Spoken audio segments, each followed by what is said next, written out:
Good morning बच्चों। आज हम होम साइंस का जो क्लास 10th का सेकंड चैप्टर है आय व्यय एवं बचत विनियोग उसको पढ़ेंगे। इसमें भी हम हमारा जो टॉपिक है आय व्यय और बचत विनियोजन की जो संस्थाएं हैं उसके बारे में जानेंगे। हमारे देश में जो है बहुत सारी संस्थाएं विनियोजन की हैं, कुछ तो सरकारी हैं, कुछ अर्ध सरकारी हैं।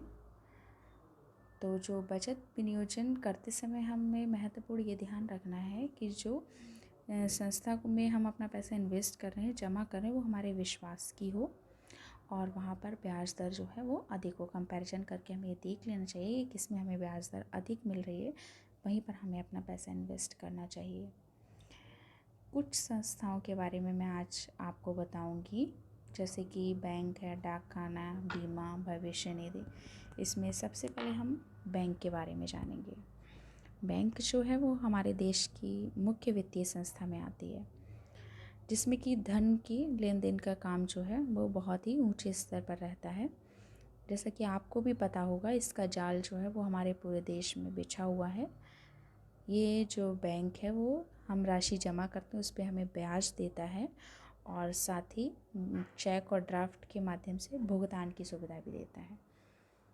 बैंक के कुछ कार्य भी हैं जो कि जनता की सहायता करते हैं। इसमें मुख्य है सबसे पहले तो कि ये जनता को धन जमा करने की सुविधा प्रदान करता है। जो भी खाता धारक है वो ईजिली इसमें धन जमा कर सकता है और दूसरा धन आसानी से निकाल भी सकता है। जब भी आवश्यकता पड़ती है तो वो आसानी से धन निकाल सकता है। और बैंक में जो हम धन जमा करते हैं वो हमारा सुरक्षित भी रहता है और जो धन जमा किया हमने, सुरक्षा के साथ साथ हमें उस पर ब्याज भी मिलता है। और बैंक जो है वो जनता को लॉकर की सुविधा भी प्रदान करता है, जिसमें हम अपनी कीमती वस्तुओं को रख सकते हैं। अब ये है आता है कि बैंक में धन जमा करने की बहुत सारी योजनाएं हैं। ये जो योजनाएं हैं इसको हम जमा खाता कहते हैं, जिसमें धन जमा करने के लिए अलग अलग नियम भी हैं और जो ब्याज की दर है वो भी अलग अलग रहती है। तो आइए अब हम कुछ खातों के बारे में जानते हैं, जैसे कि चालू खाता है, बचत खाता, निश्चित अवधि जमा खाता, संचयी सावधि जमा खाता। अब हम इसके बारे में जानेंगे कि इनकी क्या इम्पोर्टेंस है खातों की और इसमें क्या क्या डिफरेंसेस हैं। तो सबसे पहले हम आते हैं चालू खाता पे। ये जो खाता है वो व्यापारिक लेन देन के लिए रहता है, क्योंकि जब चाहे तो व्यापारी अपना रुपये इसमें जमा कर सकते हैं और जब चाहे तब निकाल सकते हैं। किंतु इसमें किसी प्रकार का ब्याज देय नहीं होता, यानी कि कोई भी ब्याज नहीं मिलता है। तो इसीलिए ये जो साधारण व्यक्ति है उसके लिए कोई भी महत्व नहीं रखता, ये खाता उसके लिए यूज़फुल नहीं है। अब हम आते हैं बचत खाता। ये जो खाता ये सबसे महत्वपूर्ण खाता है। पारिवारिक बचत के हिसाब से ये सर्वोत्तम खाता है। जो साधारण व्यक्ति है वो मोस्टली यही खाता खुलवाते हैं, क्योंकि ये जो है वो प्रारंभिक जो राशि है 500 रुपये से खोल सकते हैं और कोई भी माँ बाप मतलब नाबालिग बच्चे का संरक्षक के रूप में खाता खोल सकते हैं और कभी भी चाहे जमा कर सकते हैं, निकाल सकते हैं। और सबसे महत्वपूर्ण बात यह है कि जो धन हम इसमें जमा करते हैं उस पर हमें ब्याज मिलता है। इसलिए पारिवारिक बचत के हिसाब से सबसे इम्पॉर्टेंट खाता जो है वो बचत खाता है। इसको हम सेविंग अकाउंट भी कहते हैं। तीसरा हमारा जो है वो आता है निश्चित अवधि जमा खाता। जैसा कि नाम से स्पष्ट, एक निश्चित अवधि के लिए हम जो धन जमा करते हैं, एक टाइम पीरियड जो फिक्स टाइम पीरियड होता है, इस खाते को हम फिक्स डिपॉजिट अमाउंट भी कहते हैं, अकाउंट भी कहते हैं, सॉरी, फिक्स डिपॉजिट अकाउंट। तो इसमें क्या रहता है कि हम एक निश्चित अवधि के लिए धन जमा करते हैं। जिस निश्चित अवधि के लिए हम धन जमा करते हैं उसी के अकॉर्डिंग हमें बैंक ब्याज देता है। अगर हम कम अवधि के लिए जमा करते हैं, कम समय के लिए जमा करते हैं, तो बैंक हमें कम समय का हिसाब से ब्याज देता है, ब्याज हमें कम मिलता है।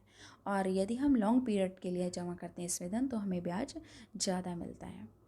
अब आता है कि एक जब निश्चित अवधि जो एक फ़िक्स हो गई है, एक टाइम फ़िक्स हो गया, उसमें हम पैसा जमा कर सकते हैं। यदि हमें बीच में कभी आवश्यकता पड़ी तो क्या हम निकाल सकते हैं? ज़रूर निकाल सकते हैं। यदि हमें बीच में आवश्यकता पड़ती है तो धन हम निकाल सकते हैं, लेकिन जो ब्याज दर है वो थोड़ी कम हो जाती है।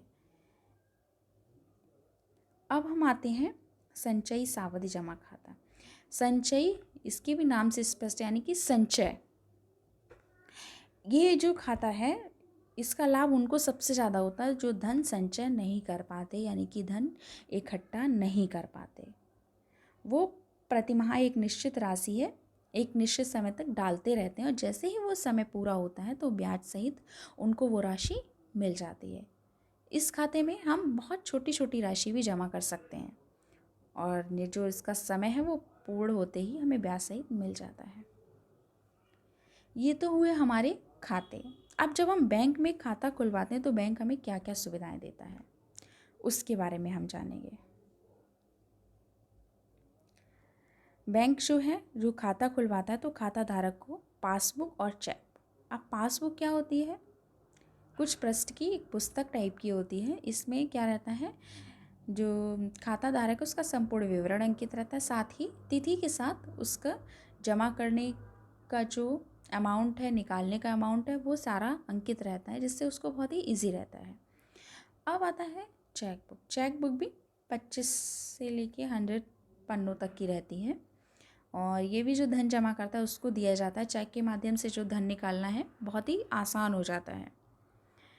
चेक भी जो है कई प्रकार के होते हैं, जैसे कि वाहक चेक, साधारण चेक, क्रॉस या इसको रेखांकित चेक भी कहते हैं और उपहार चेक।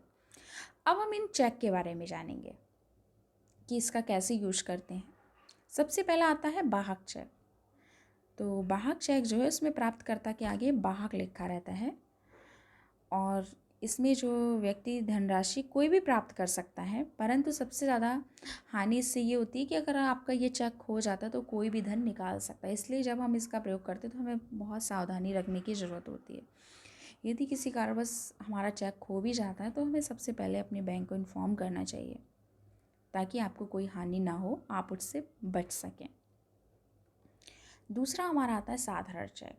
जैसा कि नाम से ही स्पष्ट है, बहुत ही साधारण होता है, कुछ नहीं है इसमें, बस जिस व्यक्ति के नाम दिया जाता है उसका नाम और हस्ताक्षर रहता है और जो व्यक्ति चेक देता है उसका उस चेक पे हस्ताक्षर रहता है, इसलिए हम इसको कहते हैं साधारण चेक। अब तीसरा जो हमारा है वो है क्रॉस अथवा रेखांकित चेक। क्रॉस या रेखांकित चेक, इस चेक को क्यों कहते हैं? क्योंकि इस चेक के बाईं तरफ कॉर्नर पे हम दो समानांतर रेखाएं खींच देते हैं, इसीलिए इसको क्रॉस या रेखांकित चेक कहते हैं। अब क्यों खींच देते हैं? भुगतान इससे भी बहुत ईजिली हो जाता है, बहुत आसानी से हो जाता है, लेकिन क्रॉस या रेखाएं खींचने से जो पैसा है वो खाता धारक के अकाउंट में जाता है, उसको नगद भुगतान नहीं होता है। अब आता है उपहार चेक। जैसा कि हम किसी को उपहार देते हैं, वैसे ये चेक भी है कि किसी उत्सव, संस्कार या किसी परिजन को हम भेंट में या उपहार देने के लिए जब हम चेक का प्रयोग करते हैं तो वो जो चेक है वो उपहार चेक कहलाता है। ये तो रहे हमारा चेक। अभी हमने पढ़ा था बैंक में विभिन्न प्रकार के खाते, उसी में हम चालू और बचत खाते में देखेंगे कि इन दोनों में क्या डिफरेंस है। जैसा कि आपने पढ़ा था कि जो चालू खाता है वो व्यापारिक लेन देन के लिए रहता है और जो बचत खाता है वो पारिवारिक बचत के लिए रहता है। मुख्य रूप से चालू खाते पे क्या रहता है, कोई भी ब्याज नहीं मिलता और बचत खाते पे हमें ब्याज मिलता है। चालू खाते में हम दिन में जितनी बार चाहें उतनी बार पैसा निकाल सकते हैं और जमा कर सकते हैं, लेकिन जो बचत खाता है उसमें निश्चित संख्या में ही हम धन निकाल सकते हैं। तो ये हो गया हमारा बैंक, जो मुख्य विनियोजन संस्था है। अब दूसरी जो संस्था है उसके बारे में हम पढ़ेंगे, वो है हमारा डाक खाना। जो डाक खाना है वो भी बैंक के जैसे ही धन को सुरक्षित रखने की बहुत सारी सुविधाएं हमें देता है। डाक खाना जो बचत बैंक की स्थापना जो है वो सरकार के द्वारा ही की गई है।